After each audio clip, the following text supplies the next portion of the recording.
Hello friends, இப்போ நம்ம இந்த வீடியோவில் என்ன பார்க்க போகிறோன்னா, நம்ம வந்து லேப்டாப்போட ஸ்பெசிஃபிகேஷன்ஸ்லாம் செக் பண்ணிவிட்டு நம்மளோட லேப்டாப்போட ரேமோட வந்து அப்கிரேட் பண்ண போகிறோம். நம்ம சிஸ்டம் இன்ஃபர்மேஷன்ஸை செக் பண்ணுறதுக்கு சில வழிகள்லாம் இருக்குது. ஸோ அதெல்லாம் நம்ம ஃபஸ்ட்டு செக் பண்ண போகிறோம். செக் பண்ணிவிட்டு தென் அதுக்கப்புறம் எப்படி நம்ம ரேமோ வந்து ப்ராப்பராக சேஞ்ச் பண்ணால் நம்மளோட லேப்க்கு வந்து ப்ராப்பராக ஒர்க் ஆகுன்றது தான் பார்க்க போகிறோம். ஃபஸ்ட்டு வந்து நம்ம திஸ்பேஸின்றதை வந்து கிளிக் பண்ணி ஓப்பன் பண்ணிக்கிறோம். ஸோ அந்த விண்டோவில் வந்து திஸ்பேஸுக்கு ரைட் கிளிக் பண்ணிவிட்டு ப்ராப்பர்ட்டிஸ் வந்து கிளிக் பண்ணி ஓப்பன் பண்ணுறோம். ப்ராப்பர்ட்டிஸ் கிளிக் பண்ணி ஓப்பன் பண்ணிட்டோம்னு வச்சுக்கோங்களேன், நம்மளோட சிஸ்டம் இன்ஃபர்மேஷன்ஸ் ஃபுல்லாக ஷோ ஆகும். ஸோ இதில் வந்து டிவைஸ் ஸ்பெசிஃபிகேஷன் சொல்லிட்டு இருக்குது. ஸோ இதில் வந்து ப்ராசஸரோட இன்ஃபோ, ரேமோட இன்ஃபோ எல்லாமே நம்மளுக்கு இருக்கும். கீழே வந்து விண்டோஸ் ஸ்பெசிஃபிகேஷன்ஸில் வந்து என்ன டைப் ஆஃப் ஓஎஸ் யூஸ் பண்ணியிருக்கோன்ற டீட்டெயில்ஸ் வந்து ஷோ ஆகும். சர்ச் பாரில் போயிட்டு சிஸ்டமோட இன்ஃபர்மேஷன்ஸ் ஃபுல்லாக கெட் பண்ணிக்கலாம். அதுக்கு வந்து சிஸ்டம் இன்ஃபர்மேஷன் சொல்லிட்டு டைப் பண்ணிட்டோன்னு வச்சுக்கோங்களேன், நம்மளுக்கு வந்து ஒரு பேஜ் ஓப்பன் ஆகும். சிஸ்டம் இன்ஃபர்மேஷன் சொல்லிட்டு கிளிக் பண்ணோன்னு வச்சுக்கோங்களேன், நம்மளோட சிஸ்டம் இன்ஃபர்மேஷன்ஸ் ஃபுல்லாக ஷோ ஆகும். இதில் வந்து நம்மளோட OS version and OS manufacture, பயாஸோட வெர்ஷன், நம்ம இது இன்ஸ்டால் பண்ணியிருக்க ரேமோட சைஸு, அவைலபிள் ஃபிசிக்கல் மெமரி, அதுக்கப்புறம் நம்மளோட விர்ச்சுவல் மெமரி எவ்வளோ இருக்குது, அவைலபிள் எவ்வளோ இருக்குது, எல்லாத்தையுமே வந்து டீட்டெயில்டாக இந்த இதில் பார்த்துக்க முடியும்.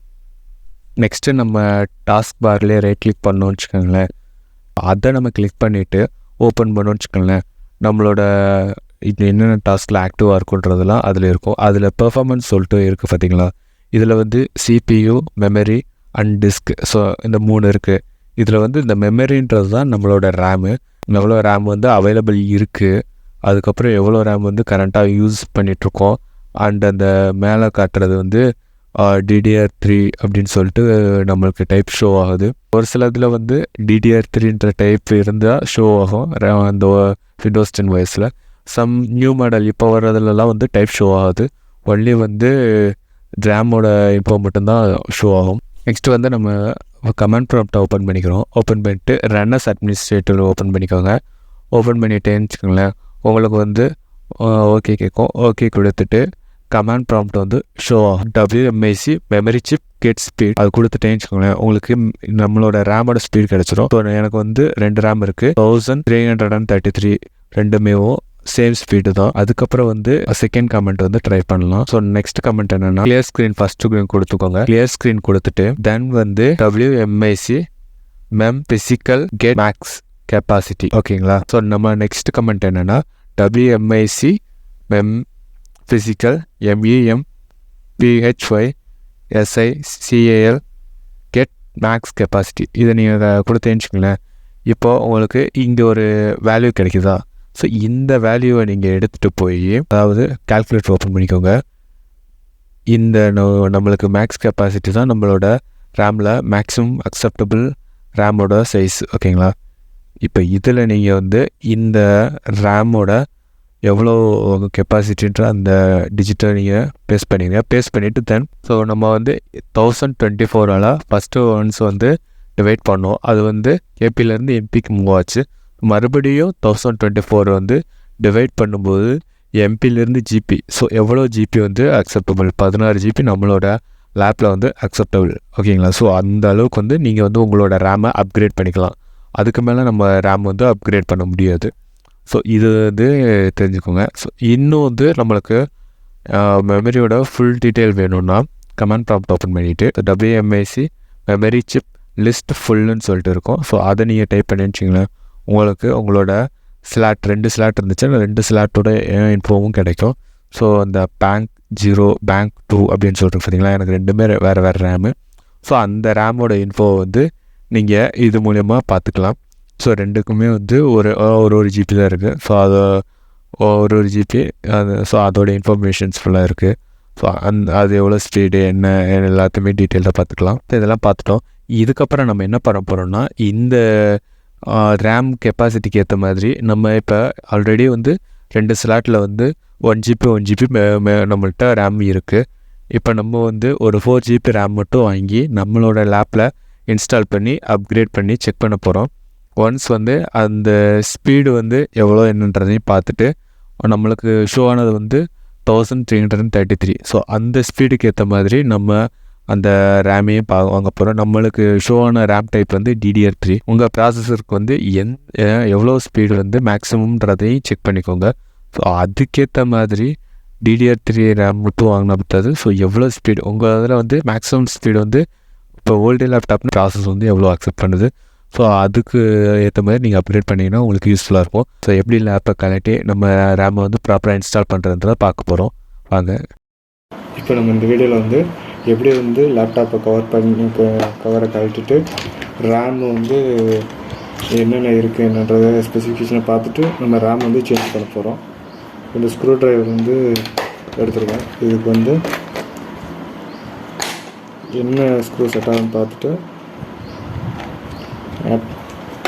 எடுத்து நம்ம இந்த ஸ்க்ரூஸ் எல்லாம் வந்து ஃபஸ்ட்டு ரிமூவ் பண்ண போகிறோம்.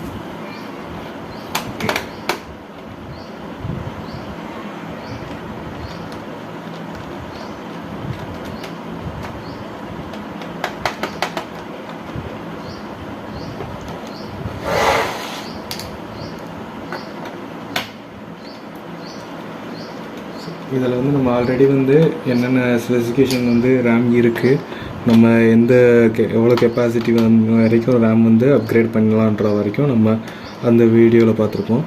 ஸோ இதில் வந்து அதுக்கேற்ற மாதிரி நம்ம ரேம் வந்து DDR டைப் 3 இல்லை 4 பார்த்துக்கணும்.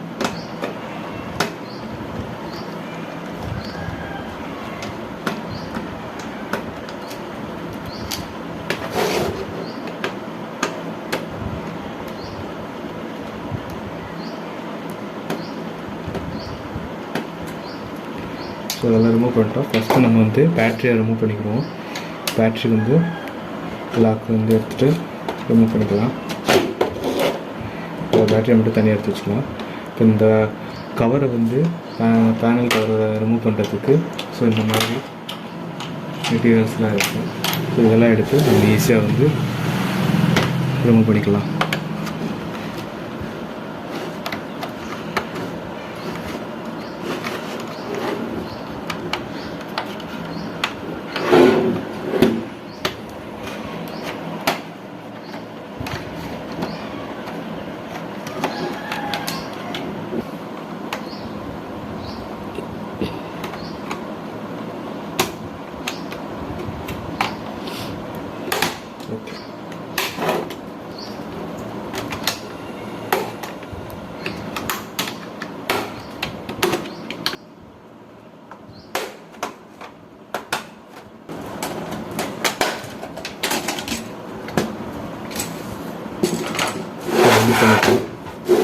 இப்போ இதுதான் வந்து நம்ம லேப்டாப்பில் இருக்க காம்பனன்ட்ஸ்லாம்.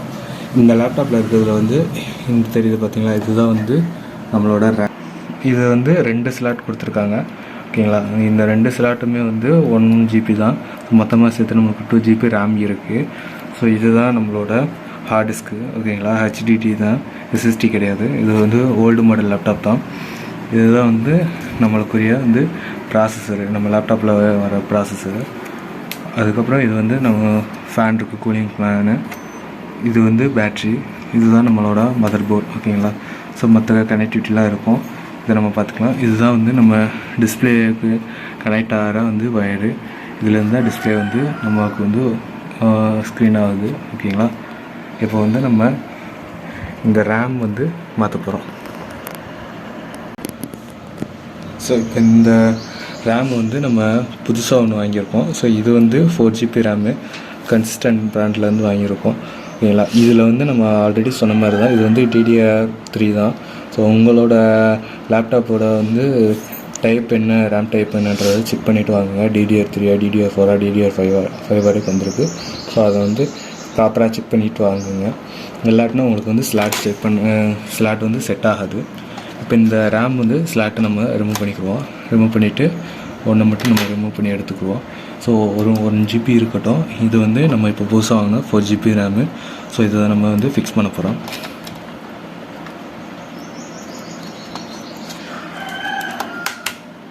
ஸோ ஃபிக்ஸ் ஆகிடுச்சு, ஃபிக்ஸ் பண்ணிட்டோம். ஓகேங்களா, இப்போது இது வந்து போட்டுட்டு நம்ம ஆல்ரெடி பார்த்த மாதிரி அப்போ வந்து 2 GB ரேம் காட்டுச்சு அந்த டிஸ்பிளேயில் இருக்குன்றதுக்காக. இப்போ நம்ம இந்த ரேமை சேஞ்ச் பண்ணதுக்கப்புறம் வந்து எவ்வளோ ஜிபி காட்டுது அப்படின்றத நம்ம செக் பண்ணி பார்ப்போம், எவ்வளோ ஸ்பேஸ் இருக்குன்ட்டு. ஓகேங்களா? இப்போ நம்ம ரேம் வந்து செட் பண்ணியாச்சு. இப்போ நம்ம பேக் கவர் வச்சு மூடிடலாம். ஓகேங்களா?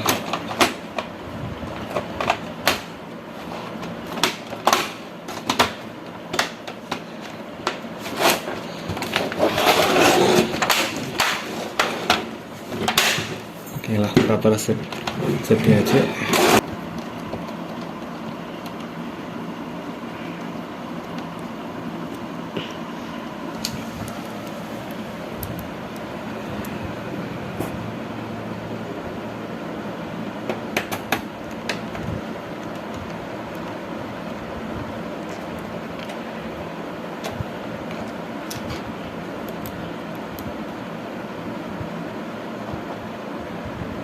இந்த லேப்டாப் மாடல் வந்து ஹேசி நோட் புக்குன்னு சொல்லிட்டு போட்டிருக்கு. ஸோ இது வந்து மேட் இன் சைனா மாடல் தான். இது வந்து ஓல்டு மாடல், 12th முடிச்சு ஃப்ரீ லேப்டாப் கொடுப்பாங்க. ஸோ அந்த மாடல் தான்.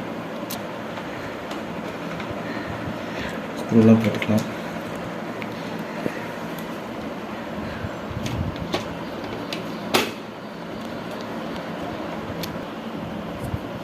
ஓகே, இப்போ நம்ம வந்து பேட்ரி வந்து மாட்டிக்கலாம். ஓகே,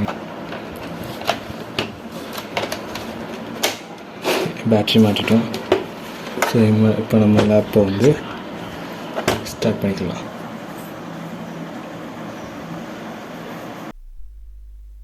எப்போ வந்து நம்ம வந்து சிஸ்டம் இன்ஃபர்மேஷன்ஸ் சொல்லிட்டு டைப் பண்ணுறோம்.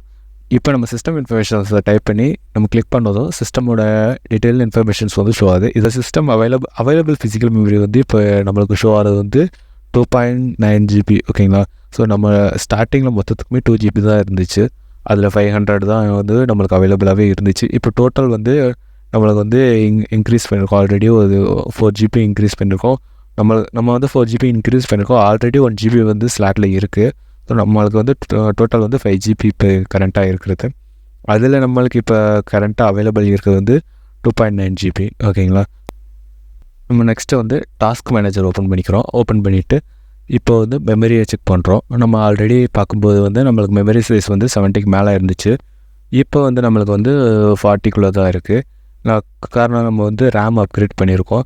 இதில் முக்கியமான விஷயம் என்னென்னா, நம்மளுக்கு வந்து மெமரி அதிகமாக யூட்டிலைஸ் பண்ணும்போது மட்டும்தான் ரேம் அப்கிரேட் பண்ணும்.